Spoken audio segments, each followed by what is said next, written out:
Assalamualaikum warahmatullahi wabarakatuh. Alhamdulillahi rabbil alamin. Wassalatu wassalamu ala sayyidil mursalin. Wa ala alihi wa sahbihi ajma'in. Rabbi syrah li sadri wa yassir li amri.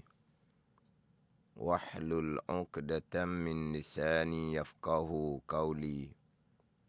Subhanaka la ilma lana illa ma 'allamtana. Innaka antal alimul hakim. Wala hawla wala quwwata illa billahil aliyyil azim. Syukur alhamdulillah bersua kembali kita untuk minggu ini di Manis FM dalam program Talaki Safinatun Najah mengguna pakai kitab Safinatun Najah. Hari ini hari Jumaat sebagai hari ilmu di Manis FM. Setiap jam 6 petang kita akan bersama-sama menimba ilmu pengetahuan dalam soal agama. Kita juga sekarang ini bersiaran langsung di FB Manis FM. Dan anda semua boleh kongsikan live tersebut bersama yang lain. Semoga segala ilmu yang saya kongsikan dapat kita sama-sama amalkan. Jadi insya-Allah untuk Talaki Safinatun Najah minggu ini mengguna pakai kitab Safinatun Najah. Kalau saya ni adalah hak edisi Jawi. Saya pakai hak edisi Jawi, hak asal. Edisi Jawi ada lain daripada hak saya pakai, ada juga. Dan ada kitab Safinatun Najah hak edisi Rumi. Jadi saya pakai edisi Jawi hak lama. Kalau kitab Safinatun Najah edisi lama, edisi Jawi hak lamanya muka surat 2 baris bawah sekali. Qala al-muallifu rahimahullahu ta'ala wa nafa'ana bi'ulumihi amin. Wa bil qadri khairihi wa syarrihi minallahi ta'ala. Wa bil qadri, ataupun boleh juga baca dengan wa bil qadari. Wa bil qadri ataupun wa bil qadari khairihi wa syarrihi minallahi ta'ala. Kemudian hak kitab Safinatun Najah edisi Jawi hak saya ni, terjemahan dia ada di sebelah bawah. Dan keenam daripada 6 rukun iman. Kita masih lagi pembicaraan di rukun iman yang 6 perkara. Jadi sekarang masuk kepada rukun iman yang keenam, percaya. Percaya itu terjemahan kepada iman. Iman adalah at-tasdiqul qalbi, membenar hati, percaya hati pada takdir Allah Subhanahu wa ta'ala.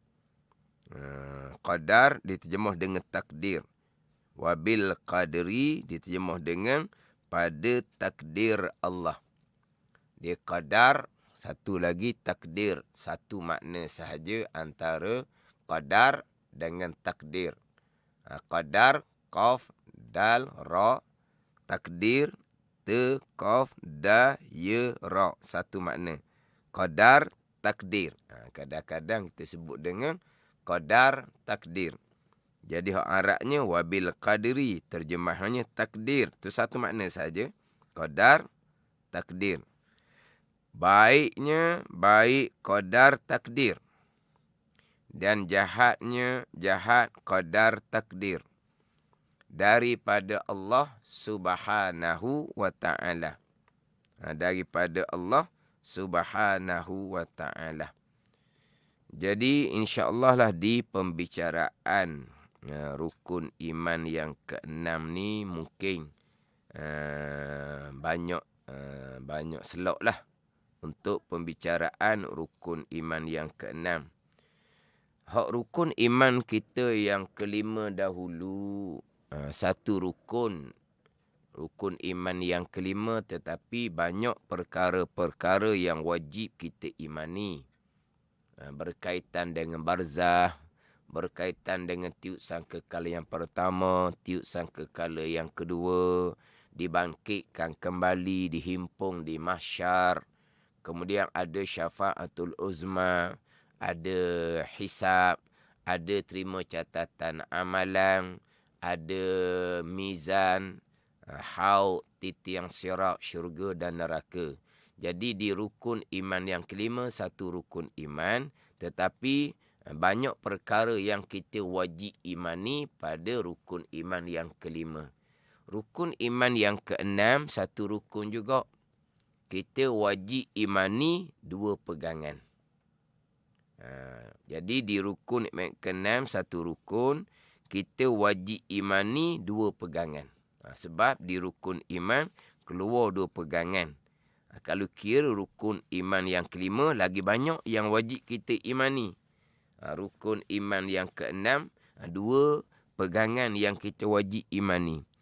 Tetapi berbeza dengan beriman dengan hari qiyamah, hari kesudahan, rukun iman yang kelima, walaupun banyak perkara yang wajib kita imani, insya-Allah kita orang Islam yang beriman pasti beriman dengan kesemua perkara yang wajib kita imani di rukun iman yang kelima. Tetapi di rukun iman yang keenam, walaupun dua pegangan sahaja, hak di rukun iman yang wajib kita imani, tetapi yang paling banyak terpesong adalah hak di rukun iman yang keenam. Yang mana rukun iman yang keenam, jadi saya cerita secara umum terlebih dahulu, secara kasar terlebih dahulu. Hak berkaitan dengan rukun iman yang keenam ini berkait dengan sifat kudrah Allah, sifat iradah Allah, sifat ilmu Allah. Jadi berkait dengan sifat iradah, sifat kudrah, sifat kudrah, sifat iradah, sifat ilmu Allah, kira-kiranya sudah masuk di rukun iman yang pertama. Beriman dengan Allah Subhanahu wa ta'ala yang bersifat dengan sifat kesempurnaan. Beriman dengan Allah yang bersifat dengan wujud, qidam, baqa'. Bersifat dengan kudrah, iradah, ilmu, sama, basar, kalam. Jadi termasuk beriman kepada Allah di rukun iman yang pertama, sudah masuk di dalam itu beriman dengan Allah yang bersifat dengan kudrah, iradah dan ilmu. Jadi pembicaraan rukun iman yang keenam adalah pembicaraan beriman dengan kudrah, iradah, ilmu Allah Subhanahu wa ta'ala. Jadi kalau kira-kira mari rukun iman yang keenam sudah masuk di bawah beriman dengan Allah Subhanahu wa ta'ala, rukun iman yang pertama. Tetapi apabila Jibril alaihissalam tanya Nabi SAW berkaitan dengan iman, Nabi datangkan hak rukun iman yang keenam yang sudah terkandung di bawah rukun iman pertama sebagai rukun iman yang asing. Bukan setakat Nabi SAW datangkan rukun iman yang keenam sebagai rukun iman yang asing daripada rukun iman yang pertama. Bahkan ketika Nabi menjawab pertanyaan Jibril alaihissalam berkaitan dengan iman, Nabi jawab, apabila ditanya oleh Jibril, akhbirni anil iman, cerita akan daku yang Muhammad berkaitan dengan iman. Nabi SAW menjawab, antu minabillah, bahawa engkau beriman dengan Allah. wa malaikatihi, dan malaikah bagi Allah, wa kutubihi, dan kitab-kitab Allah Subhanahu wa taala, wa rusulihi, dan rasul-rasul Allah Subhanahu wa taala, wal yaumil akhiri, dan hari kesudahan.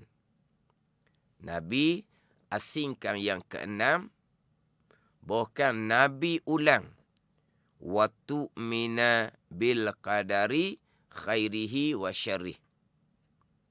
Antu mina billah wa malaikatihi wa kutubihi wa rusulihi wal yaumil akhiri.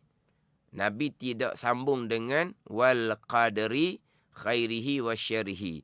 Sebaliknya Nabi ulang wa tu'mina bil qadari. Adapun rukun iman yang sebelum tu, Nabi hanya pakai ataf dengan waw. Pakai ataf sahaja.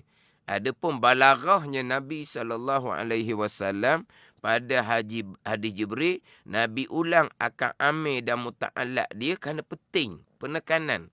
Wa tu'mina bil qadari. Ni terkadang kalau kuliah yang pakai whiteboard, saya tulis hadis ni untuk menunjukkan di manakah Nabi ulang wa tu'mina bil qadari, antu mina billahi wa malaikatihi, dan malaikahnya Nabi tidak kata wa tu'mina bi malaikatihi, wa kutubihi, dan kitab-kitabnya Nabi tak kata wa tu'mina bi kutubihi. Sama dengan wa rusulihi, sama dengan wal yaumil akhiri. Tapi yang keenam, Nabi tekan balik wa tu'mina bil qadari khairihi wa syarrih. Jadi di sini ulama bahas panjang kenapa Nabi ulang balik wa tu'mina bil qadari khairihi wa syarrihi, ada sebagai satu penekanan, satu penjagaan supaya kita amati, kita penting hak rukun iman yang keenam, kerana di rukun iman yang keenam lah keluarnya pegangan-pegangan yang terpesong daripada pegangan yang sebenar, pegangan ahli sunnah wal jamaah. Yang pertama tadi saya sebut, rukun iman yang keenam, dia sudah masuk di rukun iman yang pertama, beriman dengan Allah Subhanahu wa taala yang bersifat dengan kudrah, iradah dan ilmu. Tapi Nabi datangkan hak berkaitan dengan kudrah, iradah, ilmu di rukun iman yang asing yang keenam. Kemudian ketika Nabi menjawab keenam-enam rukun iman, Nabi menekan yang keenam, wa tu'mina bil qadari khairihi wa syarrih. Ini hak berkaitan dengan rukun iman yang keenam. Jadi sidang pendengar selok talaki Safinatun Najah, ambil peluang molek lah. Hak selok talaki Safinatun Najah ni hari Jumaat, hari ilmu.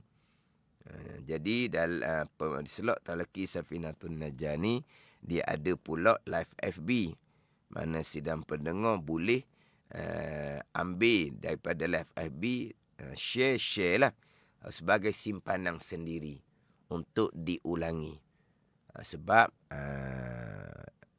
banyak perkara-perkara yang sangat-sangat penting kita amati molek, titik berat molek hak di rukun iman yang keenam. Hak keluarnya dua pegangan. Keluar dua pegangan. Dalam kitab ni menyebut qadar. Terjemahannya menyebut takdir. Dalam hadis Jibril pun menyebut wa tu'mina bil qadari khairihi wa syarrih. Dan engkau beriman dengan qadar Allah Subhanahu wa taala. Dalam hadis menyebut qadar. Dalam kitab ni pun wabil qadri menyebut qadar. Di dalam terjemahan percaya pada takdir.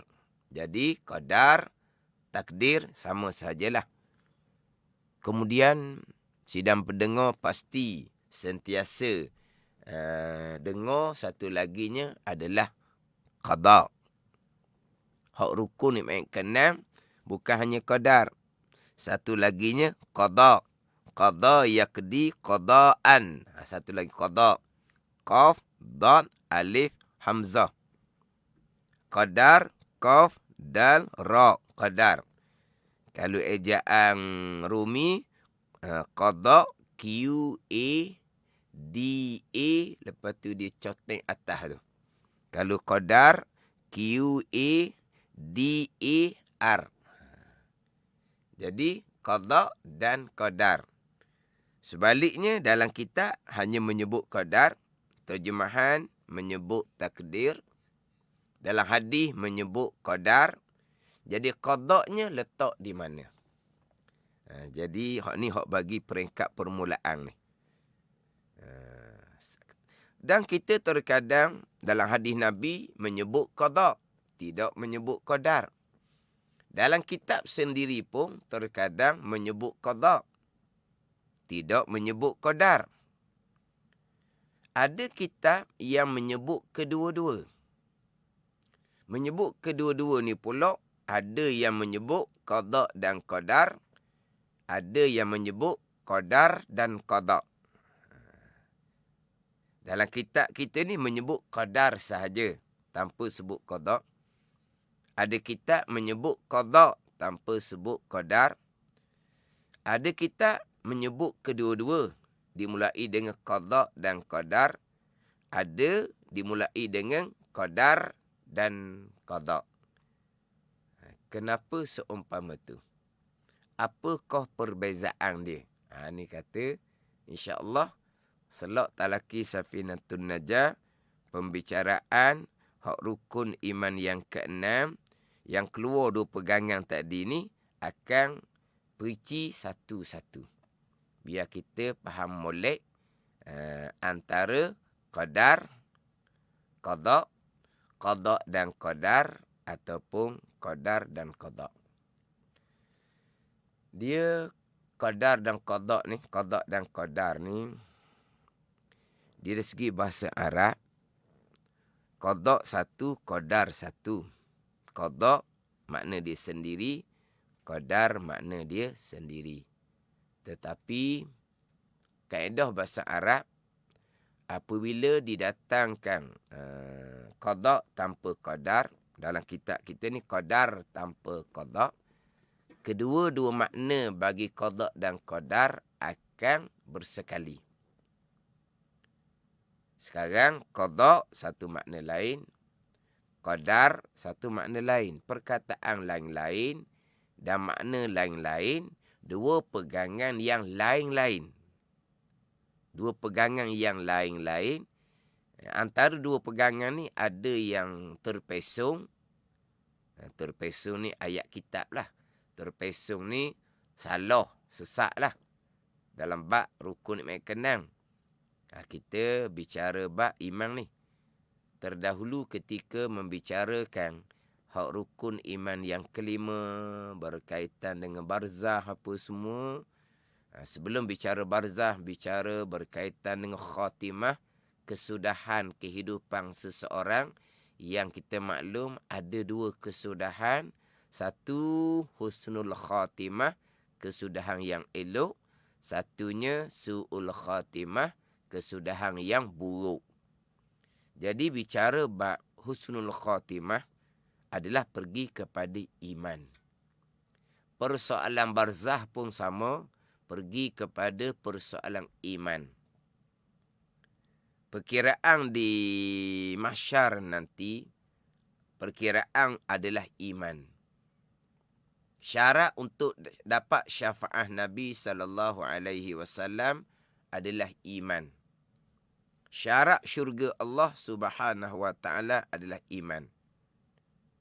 Begitu juga apabila kita mati, kita ada anak cucu kita yang beribadah kepada Allah. Kita mati, kita pada masa hidup kita ada sedekah jariah. Pahala akan berpanjangan daripada ibadah yang dilakukan oleh anak cucu kita. Daripada sedekah jariah kita yang diambil manfaat, kita akan dapat pahala berpanjangan. Syaratnya, kita mati dalam iman husnul khatimah. Kemudian, anak-anak cucu kita buat ibadah, semayang, puasa dan apa-apa ibadah yang lain. Syarat ibadah mereka diterima oleh Allah. Syarat ibadah mereka berpahala. Bila ibadah anak cucu kita berpahala, kita ibu bapa, tok nenek akan dapat pahala secara automatik. Syarat anak cucu kita tadi tu beriman, berakidah, lengkap ke enam rukun iman. Ini bicara bab iman. Yang mana terdahulu selok talaki Safinatun Najah, mengguna pakar kitab Safinatun Najah, saya membicarakan berkaitan dengan bahagian rukun agama, Islam satu, iman satu, ihsan satu. Yang mana Islam warisi pusakai daripada ibu bapa, iman tidak warisi, tidak pusakai daripada ibu bapa. Iman ni kena tanam oleh ibu bapa sebelum masuk membalik. Apabila kita balik, kita sendiri wajib tanamkan ilmu berkaitan dengan iman akidah dalam akidah kita masing-masing orang yang sudah balik. Jadi, berkaitan dengan iman ni adalah menjadi asas kepada agama. Iman menjadi asas pada ketaatan. Iman adalah usuluddin, iaitu tapak agama. Penting sangat-sangat semayang. Semayang tiang agama. Tapi iman tapak agama. Ini bicara bab tapak agama. Jadi, sidang pendengar ambil molek satu-satu. Kalau nak mengulangi macam sebut tadi, ambil daripada FB Radio Manis FM, kemudian share, kemudian simpan untuk didengari, dan insya-Allah satu selok. Jadi hak berkaitan dengan rukun iman yang keenam ni dua pegangan. Tapi terkadang sebut qada, terkadang sebut qadar. Bahasa Arabnya, apabila qada dan qadar, dua perkataan dan dua pegangan yang maknanya asing-asing, bila disebutkan satu daripada dua, macam dalam kitab ni sebut qadar, dia akan bersekali dengan makna qada. Bila sebut qada, dia akan bersekali dengan makna qadar. Apabila sebut qada dan qadar, qada makna dia, qadar makna dia. Makna masing-masing. Sama juga bila sebut kata qadar dan qada. Qadar makna dia, qada makna asing-asing. Tapi kalau sebut qada saja, ataupun dalam kitab ni sebut qadar sahaja, maka kedua-dua tu makna akan bersekali dalam satu perkataan. Antara sama ada qada sahaja ataupun qadar sahaja. Kemudian saya nak pergi kepada apakah makna asing-asing antara qada dan qadar. Jadi insya-Allah lah saya akan sebut qada dan qadar. Sebut qadar dan qada pun boleh. Sebut qada dan qadar pun boleh. Sebut qadar dan qada pun boleh. Dia antara qada dan qadar ataupun qadar dan qada, satunya adalah beriman dengan kehendak Allah, ketentuan Allah, ketetapan keputusan Allah yang bersifat dengan iradah. Kita mengaji kaedah sifat 20, sifat yang ke-8, sifat iradah, yang akan dibicarakan secara tafsil, secara halusi, secara terperinci. Apa dia iradah? Kemudian apa dia ta'alluq iradah? Mana fungsi sifat iradah?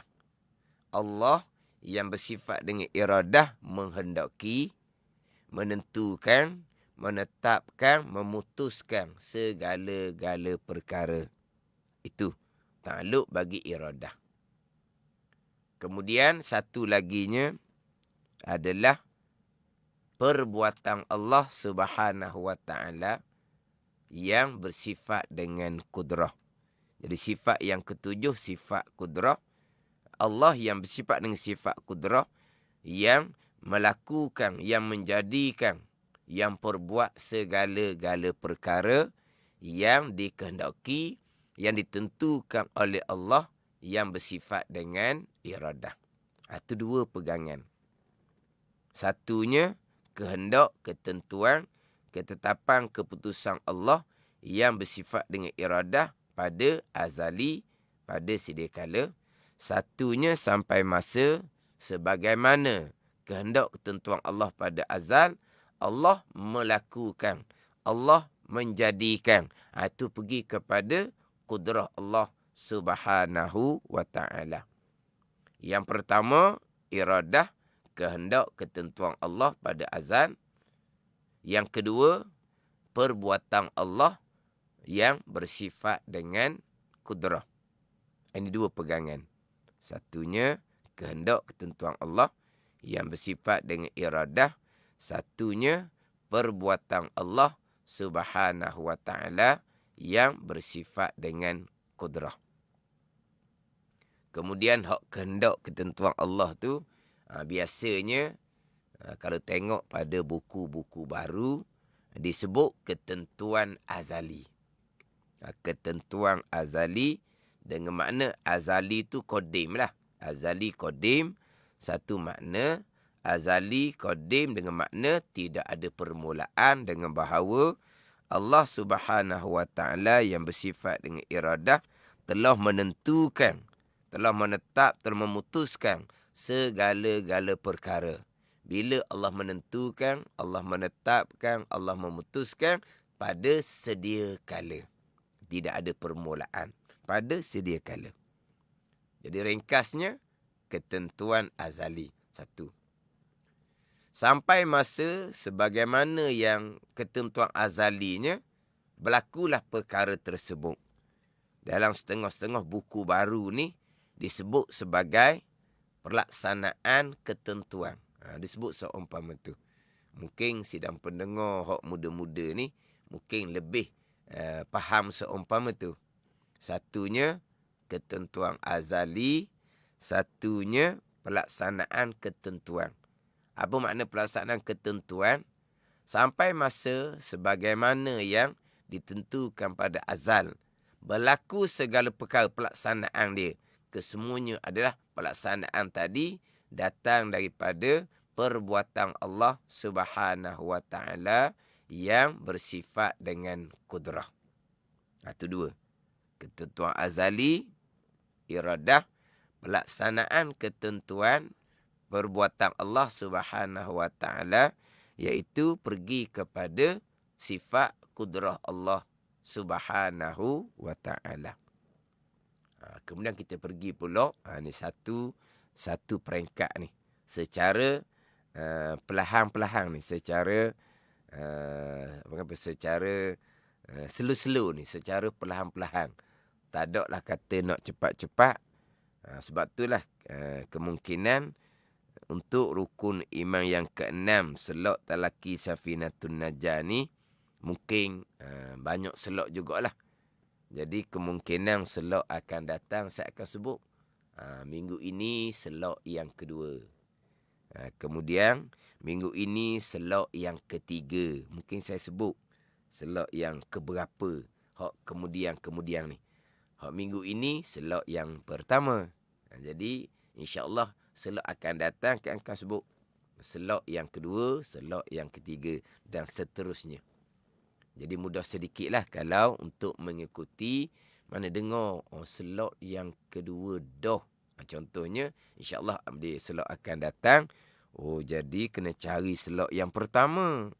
Tak boleh dengar tengah gitu, kena ambil daripada awal. Buka dalam FB Manis FM. Adalah hak selok-selok yang terdahulu. Jadi yang pertama ketentuan azali, yang kedua pelaksanaan ketentuan, dua pegangan. Kemudian ada dua nama. Satunya qada, satunya qadar, ataupun disebut dengan qadar dan qada. Saya insya-Allah pakai jalanan Imam Asy'ari, qada dan qadar.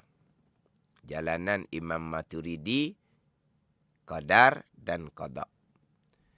Kita biasanya sentiasa dengar adalah jalanan. Jalanan tu bahasa Melayu. Bahasa Arab menyebut mazhab. Kita biasanya dengar mazhab Hanafi, mazhab Maliki, di tempat kita mazhab Syafi'i, mazhab Hambali. Itu mazhab jalanan Ahlussunnah wal Jamaah dalam bab fiqh. Adapun mazhab jalanan Ahli Sunnah wal Jamaah dalam bab iman, atau dalam bab Islam, dalam bab iman, dalam bab akidah, keluar dua mazhab Ahli Sunnah wal Jamaah, sama ada jalanan Imam Asy'ari rahimahullah ataupun jalanan Imam Maturidi rahimahullah. Jalanan Imam Abul Hasan Al-Asy'ari ataupun jalanan Imam Abul Mansur Al-Maturidi. Jadi ada dua mazhab, dua jalanan. Jalanan Imam Asy'ari, jalanan Imam Maturidi. Jadi kalau biasa mengaji kaedah sifat 20, mazhab Asy'ari, mazhab Maturidi ni insya-Allah lah akan sentiasa dengar dan biasa dengar. Bukan hanya mazhab Hanafi, mazhab Maliki, mazhab Syafi'i, mazhab Hambali. Itu ahli sunnah jemaah dalam bab fiqh, dalam bab Islam. Jadi antara jalanan Imam Asy'ari dengan jalanan Imam Maturidi, pegangan ketentuan Allah pada azal iradah, kemudian pelaksanaan ketentuan Allah kudrah sama sahaja antara jalanan Imam Asy'ari dan juga jalanan Imam Maturidi. Sama sahaja. Dua pegangan yang sama. Beriman Allah Subhanahu wa taala telah menentukan segala-gala kepada azal sampai masa pelaksanaan ketentuan. Beriman bahawa semua yang berlaku adalah datang daripada perbuatan Allah yang bersifat dengan kudrah. Sama sahaja dua pegangan ini bagi jalanan Imam Asy'ari dan juga jalanan Imam Maturidi. Dari segi jalanan tu sama sahaja. Yang bezanya ketentuan azali tu, qada ataupun qadar. Pelaksanaan ketentuan tu, qada ataupun qadar. Di situ sahaja yang beza antara mazhab Asy'ari dan juga mazhab Maturidi. Mazhab Asy'ari, insya-Allah saya akan bawa jalanan mazhab Asy'ari sebab jumhur ulama mengikut jalanan mazhab Asy'ari dalam bab panggilan rukun iman yang keenam. Dalam bab pegangan, dua pegangan ketentuan azali daripada Allah, pelaksanaan ketentuan iaitu perbuatan Allah yang bersifat dan kudrah sama. Tapi dari segi panggilan nama, kebanyakan ulama mengikut panggilan nama hak jalanan Imam Asy'ari, iaitu yang pertama, ketentuan azali iradah adalah qada. Pelaksanaan ketentuan sampai masa semua yang berlaku adalah perbuatan Allah yang bersifat kudrah, jalanan Imam Asy'ari dipanggil qadar. Jadi kalau kita memulai dengan qada dan qadar, itu jalanan Imam Asy'ari. Sebab antara ketentuan dan pelaksanaan ketentuan pasti akan disebut ketentuan terlebih dahulu. Sebab diumpamakan ketentuan sebagai pelang. Kemudian sampai masa dipanggil pelaksanaan pelang. Itu. Jadi antara pelang dengan pelaksanaan pelang, antara ketentuan azali dengan pelaksanaan ketentuan azali, pasti akan disebut dengan hak ketentuan azali terlebih dahulu, barulah disusuli dengan pelaksanaan perbuatan Allah yang bersifat dengan kudrah. Jadi kalaulah kita jumpa mana-mana kitab, mana-mana huraian yang memulai qada dan qadar. Rukun iman yang keenam, beriman dengan qada dan qadar. Itu jalanan Imam Asy'ari. Qada, ketentuan azali. Qadar, pelaksanaan ketentuan. Macam mana pula dengan jalanan Imam Maturidi? Hanya sebalik sahaja. Hanya tukar sahaja. Hanya sebalik sahaja. Ketentuan azali, qadar, yang jalanan Imam Asy'ari qada. Pelaksanaan ketentuan perbuatan Allah yang bersifat qudrah, jalanan Maturidinya qada. Yang jalanan Imam Asy'arinya qadar. Begitu saja. Mudah je lah. Tapi kena sidang pendengar kena ambil faham molek juga. Sebab kalau sidang pendengar buka mana-mana kitab, sidang pendengar dengar mana-mana pengajaran, ada qada dan qadar, ada qadar dan qada. Jadi kalau sidang pendengar dengar qada dan qadar, itu jalanan Imam Asy'ari. Qada, ketentuan azali, iradah. Qadar, perbuatan Allah, jadi pelaksanaan ketentuan, itu adalah qudrah. Kalau qada dan qadar. Dengar pula kemudian qadar dan qada. Jadi qadar, ketentuan azali. Qada, pelaksanaan ketentuan, jalanan Imam Maturidi. Yang ini insyaAllah saya akan bawa jalanan Imam Asy'ari, qada dan qadar. Tetapi dari segi ahli lughah, ahli bahasa Arab. Macam bahasa Melayu lah. Dia ada ahli bahasa Melayu. Ada pakar bahasa Melayu. Begitulah. Dari segi ahli lughah bahasa Arab, mereka lebih cenderung kepada qadar dan qada jalanan Imam Maturidi. Itu di kalangan ahli lughah. Mereka lebih setuju, mereka lebih cenderung kepada jalanan Imam Maturidi, qadar dan qada. Tetapi kebanyakan ulama usuluddin mengikut jalanan Imam Asy'ari, qada dan qadar. Itu jikalau disebut secara dua, qada dan qadar, ataupun sebaliknya qadar dan qada. Dalam kitab kita ni sebut qada sahaja ataupun qadar sahaja. Dia akan kedua-dua makna masuk sekali. Kalau di sini. Dan keenam, percaya pada takdir Allah. Apa takdir Allah? Ketentuan azali dan pelaksanaan ketentuan. Kedua-dua makna masuk sekali. Percaya dengan pada takdir Allah dengan makna percaya kepada ketentuan azali iradah dan pelaksanaan ketentuan, iaitu perbuatan Allah yang bersifat dengan qudrah. Disebut takdir saja di sini. Terjemah daripada orang Arab, wabil qadri. Sebut satu saja disebut takdir ataupun qadar, masuk kedua-dua makna, termasuk makna qada sekali, dengan makna apa dia qadar, apa dia takdir. Dua pegangan, iaitu ketentuan azali iradah dan pelaksanaan ketentuan perbuatan Allah, iaitu qudrah. Sama juga dengan apabila jumpa kitab, jumpa dalam hadis, jumpa dalam kitab, menyebut beriman dengan qada daripada Allah. Tidak menyebut qadar, hanya menyebut qada daripada Allah. Kenapa sebut satu? Sebut qada, qadarnya mana? Cukup. Bila sebut qada sahaja, apa makna qada? Ketentuan azali, iradah dan pelaksanaan ketentuan perbuatan Allah, qudrah. Sama je. Kalau sebut qadar saja, masuk kedua-dua makna. Sebut qada saja, masuk kedua makna. Tapi kalau sebut qada dan qadar, jalanan Imam Asy'ari, qada ketentuan azali, qadar pelaksanaan ketentuan. Kalau sebut kata qadar dan qada, jalanan Imam Maturidi, qadar ketentuan azali, qada pergi kepada pelaksanaan ketentuan perbuatan Allah yang bersifat dengan qudrah.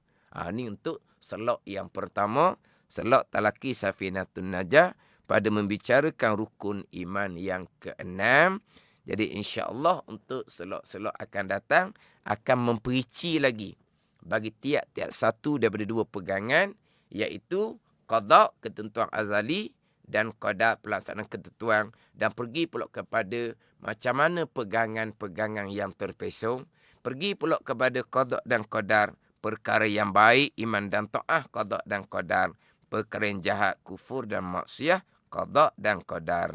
Jadi mudah-mudahan kesemua kita dikurniakan ilmu pemahaman oleh Allah Subhanahu Wa Taala. Kita tanamkan masing-masing di akidah, di kepercayaan kita dengan kepercayaan yang putus untuk melengkapkan keenam rukun iman, termasuk rukun iman yang keenam, beriman dengan qada dan qadar Allah Subhanahu Wa Taala. Wallahu a'lam. Bismillahirrahmanirrahim. Alhamdulillahirabbil alamin. Wassalatu wassalamu ala sayyidil mursalin wa ala alihi wa sahbihi ajma'in. Allahumma ftah alaina futuhal arifin. Allahumma allimna ilma akdamin wa fahimna famas sabikin warzuqna ruqat talibin. Allahumma zidna ilman wa alhikna bis salihin. Wa sallallahu ala sayyidina Muhammadin wa ala alihi wa sahbihi wa sallam. Walhamdulillahi rabbil alamin. Wassalamualaikum warahmatullahi wabarakatuh.